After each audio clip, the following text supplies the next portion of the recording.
কোনো রকম ঝামেলা ছাড়াই মাত্র 2-3 মিনিটের মধ্যে যদি কিছু বানাতে চাও তাহলে এই রেসিপিটা ট্রাই করতে পারো। এটা কিন্তু খুব হেলদিও বাটে। চলো দেখে নাও আমি এটা কী করে বানাচ্ছি। দেখো এখানে আমি 1 কাপের থেকে একটু কম মুসুরির ডাল নিয়ে নিয়েছি। যে মুসুরির ডাল আমরা বাড়িতে রান্না করি সেই ডালই নিয়েছি। এবার ডালটাকে ভালো করে জল দিয়ে ধুয়ে নেব। কয়েকবার জল পাল্টে পাল্টে বা ডালটাকে আমি খুব ভালো করে ধুয়ে নিয়েছি। এবার ডালের মধ্যে আমি কিছুটা জল দিয়ে নিলাম, দিয়ে আমি ডালটাকে পেস্ট করে নেব। আগে থেকে ভেজানোর কোনো দরকার নেই, ডালের মধ্যে জল দিয়ে সঙ্গে সঙ্গে পেস্ট করে নিলেই হবে। 2-3 বার মিক্সিটা একটু ঘুরিয়ে পেস্ট করে নেবে, তাহলে খুব সুন্দর পেস্ট হয়ে যাবে। আর মুসুরির ডাল তো খুব তাড়াতাড়ি পেস্ট হয়েও যায়। এবার দেখো একটু পাতলা পাতলাই পেস্টটা কিন্তু করতে হবে। এবার এর মধ্যে আমি হলুদ গুঁড়ো দিয়ে দিলাম ছোটো চামচের হাফ চামচের একটু কম, জিরে গুঁড়ো তাই ছোটো চামচের হাফ চামচের একটু কম, আর ধনে গুঁড়ো দিয়ে দিয়েছি ছোটো চামচের হাফ চামচের একটু কম, নিয়ে খুব ভালো করে মিক্স করে নেব। খুব ভালো করে কিন্তু মেশাবে। দেখো আমার মেশানো হয়ে গেছে। এবার মিক্সিং বাটিটা ধুয়ে একটু জল দিয়ে দিলাম, মানে ওর মধ্যেও তো অনেক ডাল বাটা লেগে থাকে। আমার এটা তো একটু পাতলাই করব আমি, সেই কারণেই আমি জলটা দিয়েছি। দেখো একদম পাতলা একটা পেস্ট তৈরি হলো। এবার আমি নুন দিয়ে দেবো পরিমাণ মতন, দিয়ে একটুখানি আবার মিশিয়ে নিলাম। ব্যাস আমার এটা রেডি হয়ে গেছে। এবার আমি একটা কড়াই নিয়ে নিয়েছি, কড়াইয়ে সামান্য একটু তেল ব্রাশ করে নিচ্ছি। দেখো আমি তেল ব্রাশটা করে নিয়েছি। এবার এখানে আমি 2 হাতা মতন ওই পেস্টটা দিয়ে দিচ্ছি।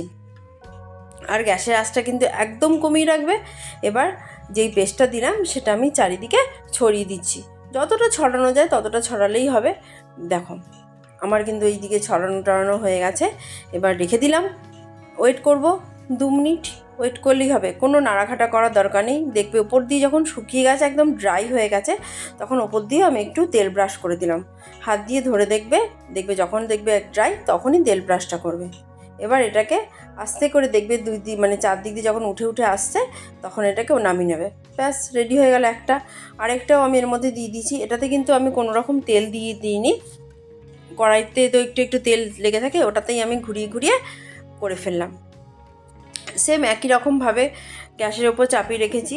2 মিনিট গেলেই দেখবে ওপরটা শুকিয়ে গেছে, তখন একটু তেল ব্রাশ করে ফেলবে, ব্যাস হয়ে যাবে।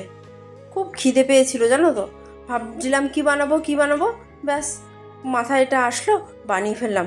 খেতে কিন্তু জাস্ট ফাটাফাটি হয়। তোমরাও বাড়িতে বানিয়ে দেখবে। কোনো রকম বাটাবাটি মানে কোনো রকম আগে থেকে বাটাবাটি করা বা কোনো কিছু আগে থেকে মিক্সচার করা কোনো দরকার নেই, খুব তাড়াতাড়ি সহজভাবে এটা হয়ে যায়। আর এটা কিন্তু ওপরটা না শুকালে টানা হ্যাঁচড়া করবে না, নাহলে কিন্তু ভেঙে যাবে।